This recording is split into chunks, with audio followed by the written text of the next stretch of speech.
হেমন্তের হালকা শিশির ভেজা ঘোষাল বাড়ির দালানে 40 বছর ধরে শ্যামামায়ের আরাধনা হয়ে চলেছে। এবছরও তার অন্যতা নেই। শাস্ত্রমাফিক সঠিক রীতি রেওয়াজ মেনে শ্যামামায়ের আরাধনা করে ঘোষাল পরিবারের সদস্যরা। পরিবারের প্রত্যেক সদস্য সারাদিন উপবাস করে শুদ্ধ মনে সন্ধ্যে থেকে সারা রাত্রি মায়ের আরাধনা করেন।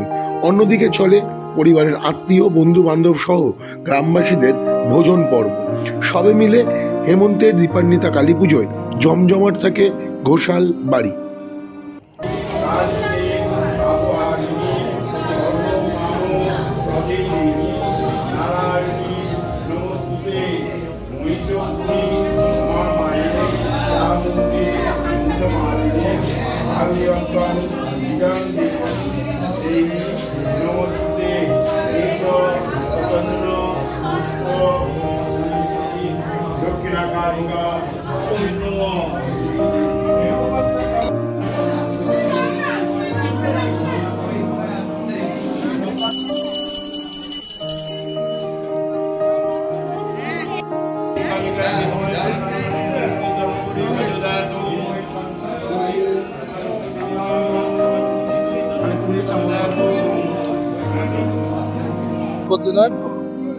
মেনলি মাকে কেন্দ্র করে এই পুজো বাবা প্রথম শুরু করে 1985 সালে। মা তখন আমরা ছোট, বাড়িতে তখন দাদাদেরও সে বিয়েটা হয়নি। তো এরকম একটা সময়তে সন্ধ্যাবেলা মা আর ওই চর্দি রয়েছে, দুজনে রুটি করছিল। কারণ আমরা 7 ভাই। বাবা টিভি দেখছিল ঘরের মধ্যে। তখন আমাদের বাড়ি ঘর বা এত অবস্থা ভালো ছিল না। তো সেই সন্ধ্যাবেলা বাড়িতে দাদা ভাইয়েরা যে যার বাজার টাজার যায়, সব রাত্রি ফাঁকাই ছিল। আমি বড়দির বাড়ি গিয়েছিলাম, আমিও ছিলাম। তো এরকম সময়তে মা তার আগে ভীষণ অসুস্থ হয়ে পড়েছিল। তার আগের কয়েকটা বছর মানে মারাত্মক অসুস্থ হয়ে পড়েছিল, জটিল রোগ ধরেছিল। সেক্ষেত্রে চিকিৎসা চলছিল একদিকে, তার মধ্যে গুরু দীক্ষা নেয় 84 সালে।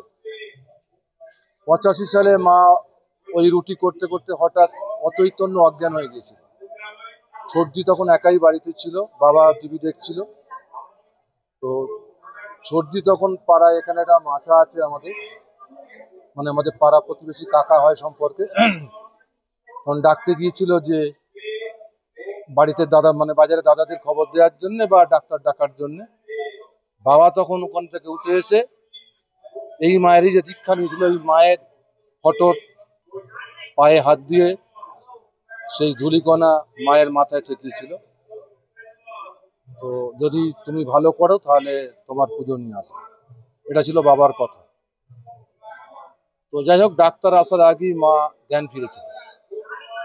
সেই থেকেই মায়ের আসা বাড়িতে বাবার হাত ধরে। সেই পুজো বাবা মা যতদিন ছিলেন তেনারা করেছেন। তারপরে আমরা ভাইয়েরা, আমাদের সব পরিবার। আমার কিছু বলবো না, আমার ছোট ভাই যে কথাটা বলেছে এটাই ঠিক। কি বলবো, দীর্ঘদিনের এই পুজো, হ্যাঁ, আপনাদের ইতিহাস কি ইতিহাস মনে পড়ে? অতীতের পুজো ইতিহাস সেরকম কিছু মনে পড়ে না। ভালো তো লাগে, খারাপ তো লাগে না। এসে তো আমাদের খুবই উন্নতির দিক দেখেছি। আমার মাকে তো প্রচুর বিশ্বাস হয়। এই মাকে আমি মানে সব থেকে এই মাকে আমি বিশ্বাস করি সব কিছুই। মানে এই মাকে ছাড়া আমি আর কাউকে করতে পারি না। আমি আমার মাকেও বলি, মা তুমি আমি মন দিয়ে ডাকো, মায়ের কাছে কিছু চাইলে অবশ্যই পাবে। মা বাবা ঘরে ছিল, আমি ছিলাম, দিদির বিয়ে হয়ে গেছে। ভাইয়েরা সব সন্ধ্যেবেলা হলে ক্লাবে যায়, কেউ যাত্রা করে, কেউ রিহার্সাল দেয়, কেউ দোকানে থাকে।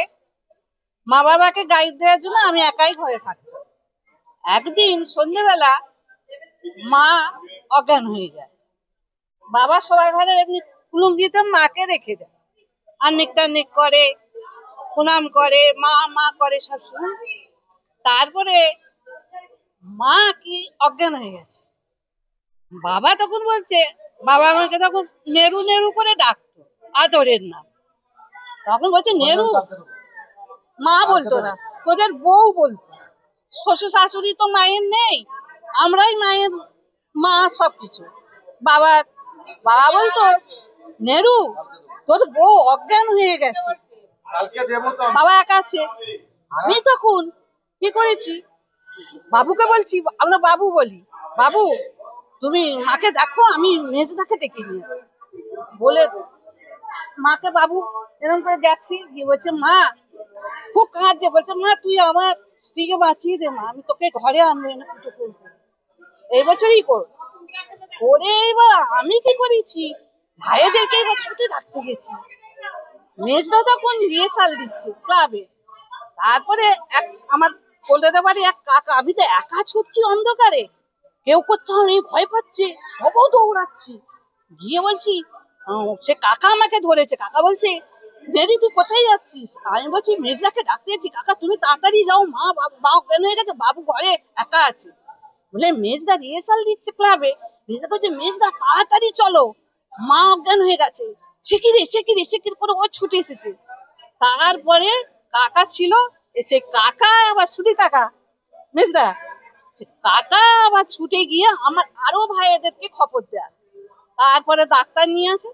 তখন ডাক্তার আনবে কি, মা বাবা তখন মাকে ডাকছে, কাঁদছে, তখন এদিকে মা মা মা নেরু নেরু করছে, বাবা মুখে জলও দিচ্ছে, তো জ্ঞান ফিরে গেছে। মাকে ডাকছে, এদিকে জ্ঞান ফিরে গেছে।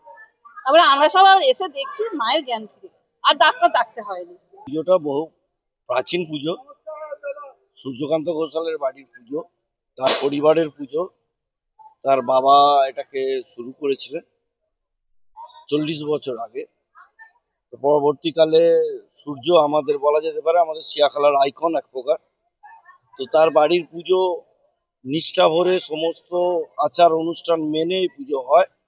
প্রতি বছরই আমরা আসি, এলাকার মানুষ এখানে উপস্থিত হয় শ্যামা মায়ের পুজোতে। ঘোষাল বাড়ির পুজো খুবই ধুমধাম করে হয় প্রতি বছরের মতো। এবছরও সেই একই ধারা তারা বজায় রেখে নিষ্ঠা ভরে পুজোর আয়োজন করেছে।